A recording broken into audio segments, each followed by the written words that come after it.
Hey, salut! La semaine dernière, je publiais une vidéo dans laquelle j'analysais l'alignement du Canada en vue du championnat junior mondial 2026. Une vidéo qui avait des séquences des joueurs puis tout le kit.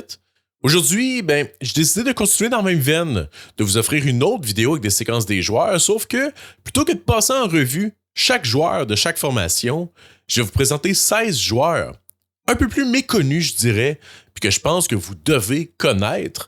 Il y a quelques joueurs là-dedans qui pourraient même causer la surprise lors du tournoi. Ce qui est intéressant de l'exercice, c'est que plusieurs de ces joueurs-là qui sont éligibles à revenir l'an prochain, puis il y en a même plusieurs qui sont éligibles au repêchage 2026 de la Ligue nationale de hockey. Fait que ça sera pas perdu d'écouter cette vidéo-là. On va commencer ça en grande trompe. Pour les États-Unis, j'ai 4 joueurs plus méconnus que je pense qu'ils pourraient surprendre. T'sais, évidemment, on parle tout là, des James Haggins, Cole Hudson, Cole Eiserman. Eux autres sont connus, pourraient évidemment connaître un très bon tournoi, mais c'est pas ces joueurs-là de qui je veux parler. Le premier, c'est Teddy Stiga, auteur du but gagnant en prolongation dans le match de médaille d'or au tournoi l'an dernier. Puis avouez que ça fait weird de regarder les images que je suis en train de présenter sans entendre la voix de Stéphane Leroux, en tout cas. Stiga, c'est un attaquant 5 et 10, 19 ans, choix de deuxième ronde en 2024 par les Prédateurs de Nashville, 55e au total pour être exact. Malgré un maigre 11 points en 15 rencontres cette année avec Boston College, Stiga, c'est un joueur explosif, un gars excessivement dynamique. Il est petit, certes, mais c'est un gars qui joue avec haute intensité, qui va dans le trafic. C'est un magnifique passeur, très bon patineur, un joueur très intelligent également, qui a absolument tout pour produire. Puis en plus, il devrait jouer sur la première ligne des Américains en compagnie de James Haggins, qui est, à mon avis, le meilleur attaquant des Américains. Puis les deux jouent ensemble à Boston College cette année, donc se connaissent très bien. Je m'attends évidemment pas à ce qu'ils deviennent le meilleur pointeur du tournoi ou quoi que ce soit, mais le fait de jouer avec Haggins pourrait l'aider.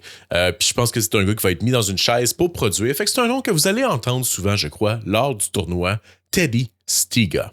Le prochain, c'est Max Plante, centre 5 et 11, 19 ans. Tout comme Stiga a été repêché en deuxième ronde en 2024, quelques rangs devant toutefois au 47e rang par Détroit. Plante, toutefois, connaît une bien meilleure saison en NCAA cette année, lui qui cumule 30 points en 20 rencontres pour l'Université du Minnesota Vieux-du-Lutte. Quel festin! Il est présentement en fait au sommet de la NCAA pour les points. Plante, c'est un gars super le fun à voir jouer. En fait, c'est un passeur exceptionnel. Je pense que c'est un des bons passeurs du tournoi, même, je dirais. C'est un gars hyper créatif. C'est un gars qui est capable de compléter des jeux en espace restreint, qui distribue bien la rondelle à partir des bandes également. Le seul problème avec Plante, c'est son patin. Ça le limite quand même beaucoup en ce moment. Il est capable de se déplacer, évidemment, mais c'est pas un patineur élite. Je pense que ça va pas l'empêcher quand même d'être un très dangereux distributeur de rondelles lors de ce tournoi-là. Puis Plante, c'est également un fin marqueur. Il est capable de bien marquer à partir de l'enclave ou du bumper position sur le jeu de puissance. Fait que Plante, joueur surveillé, je pense que ouais, c'est le genre de gars qui pourrait être le meilleur pointeur des Américains, puis sans trop qu'on le voit venir. Fait que gardez un œil sur lui. Ensuite, Riker Lee, ailier 6 pieds 1, repêché 26e au total par Nashville en 2025. Je pense honnêtement que Lee, c'est un des plus gros sleepers du tournoi. En fait, en termes de talent brut, Lee est parmi les meilleurs joueurs du tournoi, je pense. Il a des mains fantastiques. En fait, c'est la définition même de tricoter dans une cabine téléphonique quand on le voit jouer. Mais je pense parfois il en fait un petit peu trop, puis ça peut lui nuire. Mais Lee est un gars excessivement talentueux, agile, il a un tir foudroyant, tant son tir sur réception que son lancer des poignets. C'est un passeur créatif, un passeur précis également. En fait, il était éligible l'an passé, puis je disais de lui que c'était un gars, en termes de talent brut, donc si on regarde vraiment là, les mains, le lancer, tout ça, que c'est un gars qui mériterait de sortir dans le top 10 ou dans le top 15. Sauf que il y a un gros problème, c'est que son patin, non seulement il est sous la moyenne, mais il est largement sous la moyenne. En fait, son patin est très peu transposable à la LNH, si on veut. C'est un gars qui est très lent, pas nécessairement agile sur ses pieds. C'est un gars qui est pas explosif non plus. Fait que ça le limite quand même beaucoup dans sa projection. Sauf qu'avec la rondelle, Je pense qu'il va donner des maux de tête aux défensives adverses, surtout lorsqu'il va jouer contre des équipes moins expérimentées. C'est ce genre de gars qui pourrait se taper une game de 4-5 points contre l'Allemagne et être parmi les très bons pointeurs du tournoi. Je sais juste pas à quel point il va avoir du temps de glace de qualité avec les Américains, mais Rackerly, définitivement un nom à surveiller. Le quatrième américain, le dernier mais non le moindre de qui je veux parler, c'est Chase Reed. En fait, les habitudes du podcast, vous m'avez entendu parler de Reed à maintes et maintes reprises. D'ailleurs, on en a parlé énormément longtemps dans l'épisode que j'ai fait avec Sébastien High et David Saint-Louis, deux scouts là, avec moi chez Elite Prospects.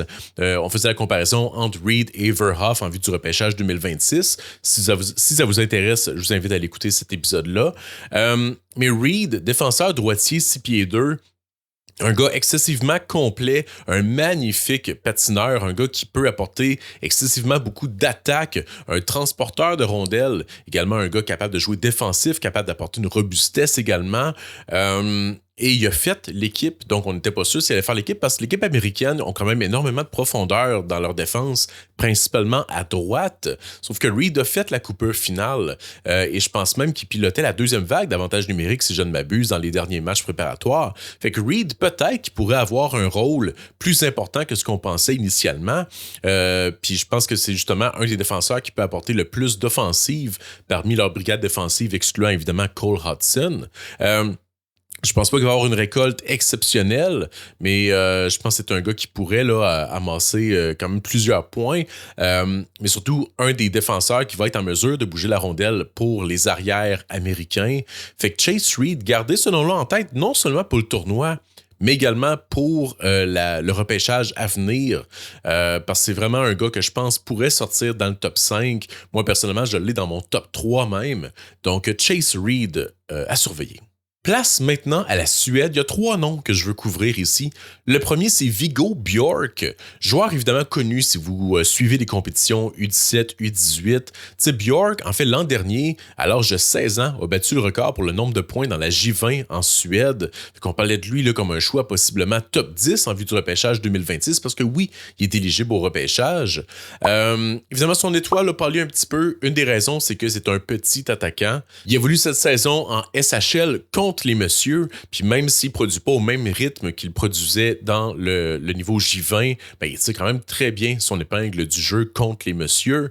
Puis je pense que, tu sais, pour la Suède, on parle évidemment beaucoup de Ivar Stenberg, Anton Frondel et de Viktor Eklund, qui sont en fait les 3 moteurs offensifs de la Suède cette année. Mais je pense qu'il ne faut pas dormir sur Viggo Bjork. Je pense qu'il pourrait être un héros obscur pour la formation suédoise. D'ailleurs, ne pas confondre avec Wilson Bjork, c'est son frère, mais je parle ici de Viggo évidemment. Puis d'ailleurs, c'est ça, je parle de Stenberg, Frondel, Eklund qui sont à surveiller, mais Bjork, lors du dernier match préparatoire, jouait aux côtés de Ivar Stenberg. Donc, je pense qu'il va être mis dans une chaise pour produire. Puis je pense que c'est le genre de joueur qui a prouvé qu'il est capable de produire lorsqu'il joue contre son groupe d'âge. Puis c'est un gars, c'est ça, qui apporte une belle intensité et tout ça. Puis qu'il a ajouté une couche de robustesse dans son jeu cette saison, justement, à force de jouer avec les messieurs. Je pense justement que son jeu complet, mature, va l'aider à obtenir du temps de glace et à faire la différence pour l'équipe suédoise. Puis je pense que ça pourrait être un des héros obscurs là, de cette formation-là. Parlant d'héros obscurs, Eddie Genborg. Lui aussi, je vous en ai parlé longtemps l'an dernier lors du repêchage. Il était éligible évidemment l'an dernier. Mais Genborg, je vais faire ce cours, c'est qu'il est extrêmement robuste et dérangeant. Je pense que ça va être une grosse présence devant le filet et autour du filet pour les Suédois. C'est un autre gars que ça fait 2 ans qu'il joue contre les messieurs, fait que de retourner contre son groupe d'âge, je pense qu'il va montrer qu'il est physiquement supérieur à bien des joueurs. Mais également, une des raisons pour lesquelles je veux vous en parler, c'est qu'il devrait jouer sur le top 6 de la Suède. Il était jumelé avec Stenberg et Bjork sur le premier trio lors du dernier match préparatoire. Fait que je pense que c'est un contexte idéal pour lui pour amasser des points autour du filet. C'est un gars qui a un tir sous-estimé à mon avis. Fait que même sur le bumper position, je pense que c'est un gars qui pourrait amasser quand même son lot de points à cet endroit-là. Un autre qui va être dérangeant et productif possiblement autour du filet, c'est Jack Berglund, capitaine en fait de l'équipe suédoise, centre 6 pieds 4, repêché 51e au total en 2024 par les Flyers. Berglund aussi, jeu relativement simple, nord-sud, robustesse, grosse présence devant le filet. C'est un gars en fait plus gros, plus costaud que Genborg, mais il est vraiment, c'est ça, pas tassable autour du filet. Moins robuste, évidemment, mais il est vraiment gros, il est fort. Il y a ce côté two-way, attaquant de puissance-là que j'aime beaucoup. Un joueur d'énergie, capable de décocher d'excellents tirs également, puis aussi capable de compléter des jeux autour du filet. Je pense que ça va être un joueur important sur l'avantage numérique autour du filet, mais je pense que c'est un joueur qui va être important également en désavantage numérique. C'est un gars qui va jouer des grosses minutes, un leader qui va jouer dans toutes les situations, puis qui pourrait se lever dans les moments importants pour la formation suédoise. Place maintenant à 3 Tchèques. En fait, j'aurais pu parler de plusieurs Tchèques parce que j'aime énormément la Tchéquie cette année. En fait, après le Canada, je pense que c'est ma deuxième équipe préférée, puis j'en ai parlé un peu sur le tape, que j'aime beaucoup la Tchéquie. En fait, je disais préférer l'équipe tchèque que les Suédois. En fait, vite fait, c'est qu'ils sont très, très, très, très gros. Sur la défensive est énorme avec les Merteka à 6 pieds 6, Man à 6 pieds 6, Shinishka à 6 pieds 5, Kiricek à 6 pieds 2. C'est des gars qui sont énormes. Parenthèse, by the way, Merteka, je pense, est semi-blessé. Man, c'est pas sûr s'il est coupé ou s'il reste pour remplacer justement Merteka. Fait qu'il pourrait être pas si gros que ça, finalement. Et même leur attaque est énorme. Je vais vous parler de quelques gars dans un instant. Mais le premier est minuscule. C'est Adam Benak, attaquant de 5 et 8, qui a fait le saut en OHL cette année. 43 points en 26 rencontres. On n'était pas sûr comment Benak à 5 et 8, ça allait aller dans la Ligue de l'Ouest. En ce moment, il tire foutrement bien son épingle du jeu. Puis lui aussi, c'est un nom que si vous suivez là, évidemment les repêchages, les tournois Linka, U18 également, vous connaissez le nom, Adam Benak, parce que c'est un gars qui a été productif dans toutes ces compétitions-là, qui était vu même comme un attaquant top 15 au début de la saison dernière. Puis finalement, il a glissé jusqu'au 102e rang. Par le Wild du Minnesota. Fait que peut-être le remplaçant à Marco Rossi, qui sait. Mais bref, Benak, fabricant de jeux à la limite élite. C'est un gars qui est travaillant, qui est créatif, qui est dynamique. Il y a évidemment certaines lacunes dans son patin et évidemment ses lacunes physiques. Ce qui le force parfois à être contraint à jouer un petit peu en périmètre. Sauf que dans ce genre de compétition-là, je pense pas que ça va avoir d'importance. Je pense pas que les lacunes vont paraître. Je pense qu'il va être un des meilleurs pointeurs du tournoi. Puis comme je disais, l'équipe tchèque, je pense qu'ils vont être très forts cette année, qu'ils vont se rendre loin. Fait qu'en 7 matchs, je pense que Benak pourrait amasser une bonne pelletée de points. Puis je serais pas surpris, en fait, que ça devienne le meneur pointeur du tournoi. Le prochain, c'est Adam Novotny, un gros nom à surveiller en vue du repêchage 2026. En fait, Novotny, on n'en parlait pas tant que ça. On le voyait classé là, souvent fin de première ronde, etc., etc. Mais là, il est vraiment en train de monter sur les listes. On l'a classé 14e, je pense, chez Elite Prospects en novembre dernier. Puis, il est sujet à continuer de monter. Puis je pense qu'un gros tournoi U20 pourrait justement l'aider à encore plus redorer sa cote. En fait, Novotny, ailier 6 pieds 1, un ailier de puissance au tir dévastateur, un gars qui est très fort physiquement, un gars qui excelle le long des bandes, très bon à sortir la rondelle des coins, très bon à repérer ses options de passe lorsqu'il décolle justement la rondelle de la bande. Puis comme je disais, tir dévastateur. Un gars qui aime prendre l'intérieur, un gars qui est capable de jouer défensivement également, un jeu très mature déjà. Je pense qu'avec les bonnes minutes, Novotny pourrait être un des piliers de la formation tchèque cette année. Fait que c'est vraiment un joueur, je pense, à surveiller, peut-être un petit peu plus méconnu vu qu'il est éligible au repêchage de cette année. Mais c'est un late, donc il est quand même pas tant plus jeune que des gars repêchés l'année dernière. Le prochain, Václav Nestrasil, que j'aime de tout cœur. En fait, si vous suiviez déjà mon podcast, le podcast Briser la glace, vous m'avez entendu à maintes reprises vous casser les oreilles avec Václav, géant 6 pieds 6, repêché 25e au total par Chicago l'année dernière, frère de Andrei Oui-Oui, Ils ont 15 ans de différence. C'est bizarre, mais ça arrive. Mais écoute, Václav, c'est une bête en récupération de rondelles. Puis c'est un gars que, malgré ses 6 pieds 6, est agile, a d'excellentes mains, de belles aptitudes offensives également. Puis c'est surtout un gars qui excelle dans le board to middle, les passes courtes, les passes rapides. Fait que souvent, il va agir en tant que connecteur pour justement effectuer soit des give and go ou quoi que ce soit. Très dangereux autour du filet également, mais également en transition. C'est un gars, comme je disais, il est grand, il est agile, fait que c'est grand, avec ses grandes enjambées et sa longue portée, est très bon pour protéger la rondelle et transporter la rondelle également. Fait que je pense que ça va être un joueur très important. Fait que, ouais, les Tchèques sont gros, sont forts, puis ont de la barbe.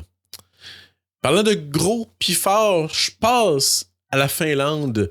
Il y a une couple de gros bonhommes de qui je veux parler. Le premier, c'est Julius Miettinen, centre two-way de 6 pieds 4, repêché 40e au total en 2024. En fait, Miettinen était vu justement comme un centre two-way, là, un gars très fiable défensivement, un gars robuste également.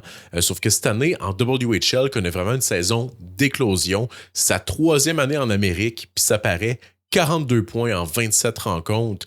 Il est gros, il est robuste, il a un bon lancer, il est excellent pour gagner l'intérieur dans ses batteurs pour la rondelle. Puis considérant que Konsta Helenius n'a pas été prêté par les Sabres de Buffalo, je pense que Miettinen devrait avoir un rôle de premier plan pour la formation finlandaise, qui, by the way, c'est vraiment pas la meilleure formation qu'ils nous ont présentée dans les dernières années. Je pense pas qu'ils se rendent en finale comme l'année dernière, mais je pense que Miettinen devrait remplir un rôle de premier plan. Le prochain, Oliver Suvanto, centre 6 pieds 3, qui n'est pas repêché, qui est éligible en 2026. Un gros bonhomme qui évolue en Liga contre les messieurs, qu'on a classé 16e chez Elite Prospects en novembre. En fait, j'avais prédit le mois dernier que Suvanto pourrait devenir un choix top 10 au prochain repêchage, suivant un bon tournoi U18. Mais peut-être qu'avec une belle performance au U20, ça pourrait devancer le hype à son égard. Je demeure avec des attentes tempérées. Il a été peu dominant aux Five Nations contre sa braquette d'âge, sauf que c'est un gars excessivement talentueux, un ailier de puissance évidemment, un gars très fort, très bon le long des bandes également, dangereux autour du filet, avec de belles aptitudes de distributeur de rondelles également, sauf que je sais pas, ça va ressembler à quoi son rôle. J'imagine qu'il va avoir un rôle plus secondaire, fait que ça pourrait limiter sa production, mais c'est un joueur à surveiller en vue du repêchage. Si vous le connaissez pas, Oliver Suvanto, un gars que j'adore, puis que, ouais, je pense qu'il pourrait continuer à grimper plus que la saison avance. Le prochain est un peu dans la même situation. Juho Piparinen, gros défenseur de 6 pieds 3, droitier, mobile, un gars qui excelle en relance, qui est également éligible au repêchage 2026. Puis je vous en parle parce que je pense que ça pourrait être un choix de première ronde, surtout vu son gabarit, le fait qu'il est droitier, qu'il a une belle mobilité. C'est pas le gars le plus offensif, mais il y a des flashs, sauf qu'il joue en Liga. Donc j'ai hâte de voir contre son groupe d'âge à quel point les flashs offensifs pourrait en fait éclore davantage. À voir, je ne m'attends pas nécessairement à un moteur offensif pour la formation finlandaise. Ils ont d'autres gars, en fait, des spécialistes un peu plus offensifs qui vont avoir ce rôle-là. Mais je pense qu'à 5 contre 5, c'est un gars qu'on pourrait être surpris par sa relance offensive et son jeu de transition.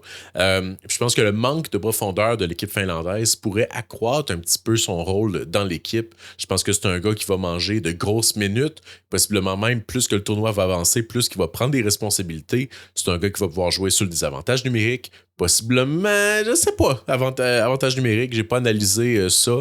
S'il joue, je pense que ce serait plus sur la deuxième vague, mais je pense qu'à 5 contre 5, ça va être le meilleur défenseur des Finlandais. Donc, à garder un œil sur lui, Juho Piparinen. Le prochain, c'est Adam Nemetz, frère de Simone, un autre joueur éligible au repêchage 2026. Puis lui, j'en parle parce que la Slovaquie, lui, il est slovaque, désolé, je ne l'ai pas dit, a une équipe très jeune cette année. Je pense pas que cette année, c'est leur année. Je pense vraiment que c'est ça, les gars doivent mijoter encore une année supplémentaire. Ils ont beaucoup de leurs joueurs qui vont revenir l'an prochain et Nemetz en fait partie. Puis je pense que l'an prochain, ils vont être très forts. Puis je pense que l'équipe va tourner autour de lui-même. Fait que commencez tout de suite à checker ailier 6 pieds 1. C'en est un autre qui joue contre des messieurs, mais lui, c'est en Slovaquie. Attaquant two-way, qui est un bon fabricant de jeu, qui excelle à effectuer des courtes passes, des passes à grande vitesse. C'est un joueur qui est bon en récupération, qui a une touche de robustesse également. Fait que c'est un possible choix top 50 en vue du repêchage, mais lui, c'en est un aussi que, avec un bon U20, il pourrait avoir un gros hype autour de lui. Fait que je pense que c'est un gars qui va monter dans les listes plus que la saison va avancer, mais je pense que le hype pourrait commencer dès la semaine prochaine. Le prochain, c'est un autre éligible au repêchage 2026, sauf que lui, il manque vraiment pas de hype à son égard. Il y a beaucoup de gens qui l'ont dans leur top 10. C'est Alberts Smits, un laiton. Puis je vous en parle parce que je pense que tout le monde va suivre de près la confrontation entre la Lettonie et le Canada. Cette année, évidemment, avec le fiasco de l'année dernière. C'est pas une grosse équipe, évidemment, la Lettonie. Ils ont perdu, entre autres, Eric Smeteko. Leur noyau de joueurs est revenu quand même, mais c'est vraiment Smith, je pense, que pourrait faire une différence pour cette équipe-là. Défenseur gaucher, 6 pieds 3, un gars avec une mobilité exceptionnel, j'allais dire sensuel, désolé, exceptionnel. C'est un gars qui a énormément de courage, en fait. C'est un gars qui aime transporter la rondelle, prendre énormément de risques en zone offensive. C'est un gars qui aime faire 4 fois le tour de la zone offensive s'il faut, qui aime faire des spinoramas, qui aime justement faire plein de feintes hyper compliquées dans le but d'évader la pression. Parfois, il se complique peut-être la vie. J'ai souvent dit lors de mes rapports sur lui qu'il a l'air de pas trop savoir aussi ce qui s'en va puis de construire l'avion en plein vol. Mais c'est un peu ce qui le rend magique aussi. C'est qu'il est excessivement dynamique et le fun à voir jouer. Je sais pas à quel point le sens du jeu est bon toutefois, mais c'est un gars qui a des aptitudes physiques et des outils tout simplement incroyables. Évidemment, on s'attend pas à un gros tournoi de la part des Lettons, mais je pense que c'est un gars qui pourrait sortir du tournoi avec une couple de vidéos de highlights fort intéressant. Fait que Alberts Smits. Le prochain, Leon Mugli. En fait, c'est pas le gars le plus sexy. Défenseur gaucher Spear, repêché 52e au total par Washington en 2024. Il a pas beaucoup joué cette année, fait que je sais pas trop à quoi m'attendre de lui. Il a joué entre autres 2 matchs dans la Ligue américaine, mais ça risque d'être le défenseur numéro 1 des Suisses cette année. Puis je pense que les Suisses ont une équipe sous-estimée. Ils ont quand même un certain punch à l'attaque avec des gars comme Lars Steiner puis Nguyen Schwander. Mais Leon Mugli, c'est ça, devrait être le défenseur numéro 1 de cette équipe-là. Évidemment, ils se rendront pas loin dans le tournoi, mais c'est le genre de gars que justement pourrait amasser quelques points par-ci par-là. Et si vous écoutez les matchs des Suisses, attendez-vous à voir son nom souvent, Leon Mugli, parce que je m'attends à le voir jouer quand même de grosses minutes pour cette formation-là. Donc, un gars à garder à l'œil. Puis le prochain, j'en ai glissé un mot, c'est Yona Nguyen-Schwander. Lui, pas éligible en 2026, mais éligible en 2027, mesdames, messieurs. Un joueur de 16 ans, 6 pieds 3.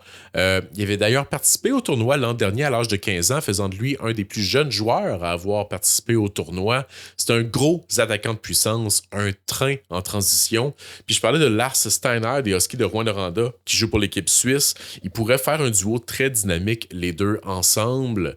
Je vous ferai pas de cachette, évidemment, c'est pas le gars que j'ai le plus regardé cette année, compte tenu qu'il est éligible seulement l'an prochain, puis je scout généralement que les joueurs éligibles au repêchage en cours. Fait que je vais faire passer les images de lui pendant que je vous fais le mot de la fin. Mais ouais, à surveiller ce Nguyen Schwander-là.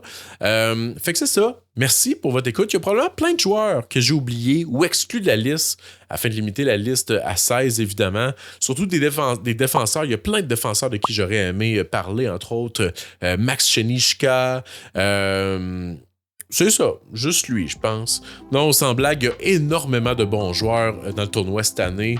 Je pense qu'il y a beaucoup de parité entre les équipes. Ça va être un tournoi très le fun à écouter.